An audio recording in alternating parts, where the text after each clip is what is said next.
Assalamualaikum warahmatullahi wabarakatuh. Kenapa ini tadi dengan BM 22811025. Ini saya akan menjelaskan tentang materi statistik yang berjudul hipotesis penelitian, pengolahan dan analisis data. Materinya yaitu ada hipotesis penelitian yang berdasarkan tentang penelitian hipotesis, konsep hipotesis, jenis-jenis hipotesis penelitian, dan cara merumuskan dan menguji hipotesis, bentuk pengujian hipotesis. Pengolahan dan analisis data ada prosedur pengolahan dan analisis data, pengolahan data kuantitatif. Ini terbagi menjadi editing, coding, dan tabulasi. Yang pertama yaitu pengertian tentang hipotesis. Secara etimologis, hipotesis itu dibentuk dari dua kata, yaitu kata hype dan hype berarti kurang dan tesis adalah pendapat. Jika digabungkan menjadi suatu kesimpulan yang masih atau kesimpulan penelitian yang masih belum sempurna. Konsep hipotesis di sini ada beberapa. Pertama yaitu hipotesis harus muncul dan ada hubungannya dengan teori serta masalah yang diteliti. Lalu yang kedua adalah setiap hipotesis adalah kemungkinan jawaban terhadap persoalan yang diteliti. Jika ada hipotesis harus diuji atau teruji dan atau diukur serta khusus untuk menetapkan apakah hipotesis itu paling besar kemungkinannya didukung oleh data empiris. Lalu ada jenis-jenis hipotesis penelitian. Yang pertama yaitu hipotesis nol atau HO, sering disebut dengan hipotesis statistik, yaitu hipotesis yang diuji dengan hipotesis ini mempunyai bentuk dasar atau memiliki statement yang menyatakan tidak ada hubungan antara variabel yang akan diteliti. Lalu yang kedua ada hipotesis alternatif atau HA. Lawan dari hipotesis nol adalah hipotesis alternatif. Hipotesis alternatif ini langsung dirumuskan apabila ternyata pada suatu penelitian hipotesis nol ditolak. Lalu yang ketiga ada hipotesis kerja atau HK.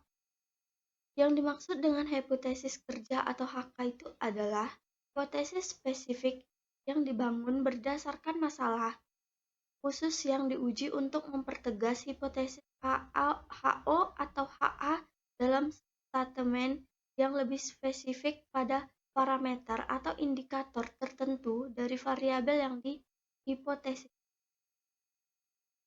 Lalu di sini ada cara merumuskan dan menguji hipotesis.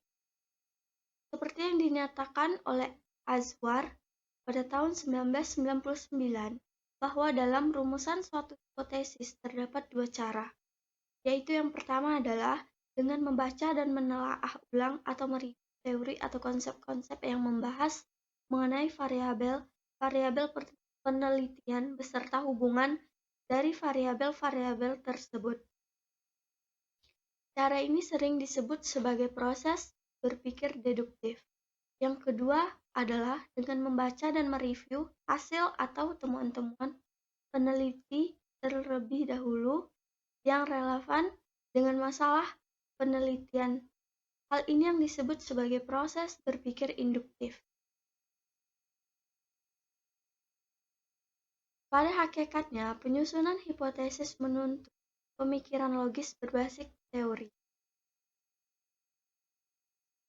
dalil dan fenomena aktual untuk menjawab pertanyaan peneliti, yakni hipotesis penelitian ilmiah dibangun berdasarkan 3 unsur pokok, yaitu ada teori yang dipakai dalam penelitian terdiri dari teori utama, grand atau teori perantara, mid teori, dan teori aplikasi. Yang kedua ada dalil pertemuan penelitian terdahulu, yang sejalan maupun yang tidak sejalan dengan teori. Contohnya, hasil statistika menerima atau menolak hipotesis penelitian. Yang ketiga itu ada fenomena hubungan atau pengaruh aktual di lapangan antara variabel independen terhadap variabel dependen. Bentuk pengujian hipotesis. Pengujian hipotesis adalah proses statistik yang digunakan untuk menguji atau mengeklaim atau hipotesis tentang suatu populasi. Ada beberapa bentuk pengujian hipotesis yang umum digunakan, antaranya yang pertama ada penguji hipotesis parametrik.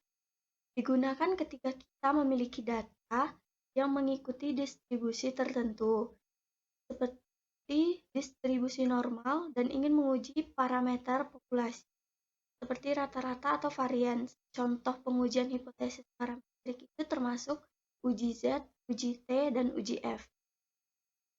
Lalu yang kedua ada pengujian hipotesis non-parametrik. Digunakan ketika asumsi tentang distribusi data tidak terpenuhi. Contoh penguji hipotesis non-parametrik termasuk uji Wilkinson, uji Mann-Whitney, dan Ruskal-Wallis. Lalu di sini ada uji Chi-Square, digunakan untuk menguji hubungan antara dua variabel kategori. Ini sering digunakan dalam analisis data tabulasi bilang. Lalu ada uji regresi. Digunakan untuk menguji hubungan antara suatu atau lebih variabel independen dengan variabel dependen. Contoh pengujian regresi termasuk uji regresi linear dan uji regresi logistik. Lalu di sini ada uji ANOVA. Digunakan untuk menguji perbedaan antara 3 atau lebih kelompok. Ini bisa digunakan untuk membandingkan rata-rata kelompok yang berbeda. Lalu ada uji hipotesis satu arah dan dua arah. Pengujian satu arah digunakan untuk aplikasikan apakah suatu parameter lebih besar atau lebih kecil dari nilai tertentu. Sementara pengujian dua arah digunakan untuk menentukan apakah ada perbedaan signifikan antara parameter dan nilai tertentu. Lalu di sini ada uji hipotesis. Dalam konteks A atau B, testing digunakan untuk menguji apakah ada perbedaan yang signifikan antara dua kelompok atau variasi dalam eksperimen A sampai B testing. Lalu uji goodness of fit digunakan untuk menguji sejauh mana distribusi data yang diamati sesuai dengan distribusi yang diharapkan. Setiap jenis pengujian hipotesis memiliki aturan dan langkah yang berbeda, tetapi umumnya prosesnya melibatkan merumuskan hipotesis 0 HO dan hipotesis alternatif H1, mengumpulkan data, menghitung statistik uji, untuk mengambil keputusan berdasarkan nilai P, nilai yang dihasilkan. Prosedur pengolahan data.